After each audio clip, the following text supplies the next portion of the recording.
তখন প্রায় 11টা। শীতের রাত, কুয়াশায় ঢাকা পড়েছে পুরো স্টেশনটা। রঞ্জন শেষ ট্রেনটা ধরার জন্য প্ল্যাটফর্মে দাঁড়িয়ে। কলকাতা থেকে গ্রামের দিকে ফিরছিল সে, অফিস থেকে অনেক দেরি হয়ে গিয়েছিল। স্টেশনে প্রায় কেউ নেই। এক বুড়ো লোক ফটফট করে বিড়ি টানছিল, আর একটা কুকুর মাথা নামিয়ে ঘুমোচ্ছিল এক কোণে। স্টেশন ঘড়িতে বাজে সকাল 11:10। ট্রেন আসতে এখনও সময় আছে। রঞ্জনের পকেটে ফোন, সিগন্যাল প্রায় নেই। সে একটা বেঞ্চে বসে পড়ল।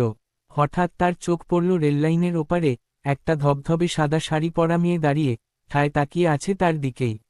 মাথা নিচু, চুল ভেজা ভেজা মতো। অস্বাভাবিক ঠান্ডা লাগলো হঠাৎ, বুকের ভিতর হালকা একটা শিরশিরে ভাব। রঞ্জন চোখ ফিরিয়ে নিল, কিন্তু কেমন যেন অস্বস্তি হচ্ছে। আবার তাকালো, মেয়েটি নেই। সে উঠে দাঁড়িয়ে চারদিকে তাকালো। পেছনে কিছু নেই, কুয়াশা আর নীরবতা, যেন অদ্ভুত একটা ঘোর তৈরি করে রেখেছে স্টেশনটাকে। হঠাৎ রঞ্জন শুনল এক নারীকণ্ঠ, আমার ট্রেন মিস হয়ে গেছে, ভেসে আসছে হাওয়ার সাথে। গলা জড়ানো, যেন বহুদিন কথা বলেনি। রঞ্জনের হাত পা ঠান্ডা হয়ে গেল। সে পেছনে ঘুরতেই চোখ আটকে গেল, সেই মেয়েটা, সাদা শাড়ি পরা, একেবারে তার পিছনে। তুমি কে? গলা কেঁপে উঠল রঞ্জনের। মেয়েটি তাকিয়ে রইল, মুখে এক রহস্যময় হাসি, চোখ দুটো গভীর আর ফাঁকা। আমি এসেছিলাম অনেক বছর আগে ট্রেন ধরতে, কিন্তু ফেরার পথ পাইনি। মানে? রঞ্জন ধীরে ধীরে পিছিয়ে যেতে লাগল। এই স্টেশনে একটা সময় দুর্ঘটনা হয়েছিল। শেষ ট্রেনটা লাইনচ্যুত হয়েছিল, অনেকেই মারা গিয়েছিল। আমার শরীরটা পাওয়া যায়নি, হয়তো কোথাও পড়েছিল, হয়তো কেউ দেখেইনি। তুমি বলছো? তুমি? রঞ্জন কথাটা শেষ করতে পারল না।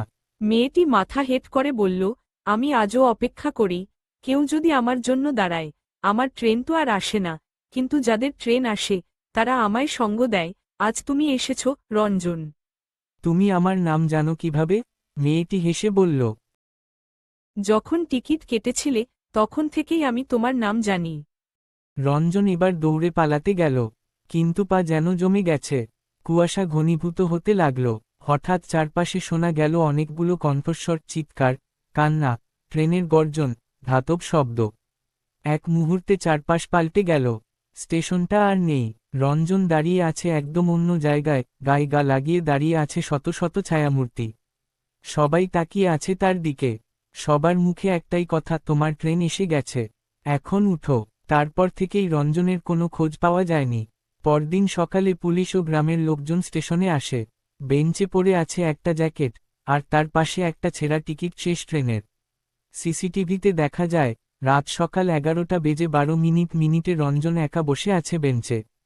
তারপর হঠাৎ সে উঠে দাঁড়ায়, হাওয়ায় কথা বলে, তারপর অদ্ভুতভাবে হারিয়ে যায় কুয়াশার ভিতর। স্টেশনের সেই প্ল্যাটফর্মটা এখন আর ব্যবহৃত হয় না। লোকেরা বলে, রাত 11টার পর ওখানে গেলে একটা মেয়ে দেখা যায়, সাদা শাড়ি, ভেজা চুল, চোখ দুটো ফাঁকা। সে শুধু একটা কথা বলে, আমার ট্রেন মিস হয়ে গেছে, তুমি কি যাবে আমার সঙ্গে?